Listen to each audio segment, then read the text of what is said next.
नमस्कार, स्वागत है आपका सनातन टॉक्स में। कौन है देवर्षि नारद और क्या था उनके पूर्व जन्म का रहस्य। भागवत के प्रथम स्कंद के 5वें या 6ठे अध्याय में देवर्षि नारद के बारे में बताया गया है। नारद जी अपने पूर्व जन्म में वेदवादी ब्राह्मणों के यहाँ कार्य करने वाली एक दासी के पुत्र थे। वे प्रारंभ से ही जितेंद्रिय, खेल कूद से दूर और चंचलता से रहित थे। नारद जी बड़े शांत व आज्ञाकारी थे। वहाँ ब्राह्मणों के संपर्क पर रहकर वे भक्ति भाव से भगवान के प्रति पूर्ण समर्पित हो गए। उनकी माता को सर्प द्वारा डस लेने के कारण उनकी माता की मृत्यु हो गई और नारद जी जंगल में जाकर तपस्या करने लगे। मन शुद्ध होने के कारण उन्हें भगवान के क्षणिक दर्शन प्राप्त हुए। भगवान के दोबारा दर्शन करने के लिए वो व्याकुल होकर घूमने लगे। तभी भगवान ने उनसे कहा कि जिन लोगों की वासनाएं पूर्णतः शांत नहीं हुई, उन अधकचरे योगियों को मेरा दर्शन दुर्लभ है।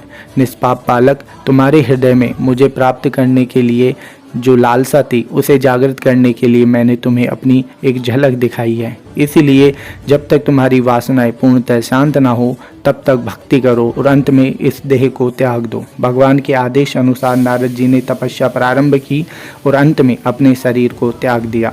शरीर त्यागते ही नारद जी भगवान के पार्षद रूप में प्रकट हुए। जब भगवान विष्णु ने शयन की इच्छा की तो ब्रह्मा जी सृष्टि समेट कर जाने लगे। तब नारद जी श्वास द्वारा भगवान के हृदय में प्रवेश कर गए और 1000 चतुर्युगी तक भगवान के हृदय में वास किया। उसके बाद जब ब्रह्मा जागे तब उन्होंने सृष्टि करने की इच्छा की। तब उनकी इंद्रियों से मारीची आदि ऋषियों के साथ भगवान नारद जी प्रकट हुए।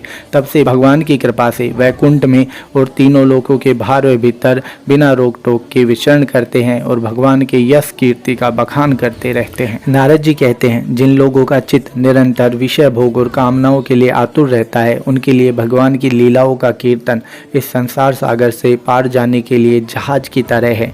जो लोग काम और लोभ की चोट से बार बार घायल हो रहे हैं, उनका हृदय श्री कृष्ण की सेवा से शांति का अनुभव करता है। इसलिए निरंतर भगवान की लीलाओं का गान व कीर्तन करना चाहिए। मिलते हैं अगली वीडियो में। तब तक क्या दाल रोटी खाओ और हरि गुण गाओ। हरे कृष्णा।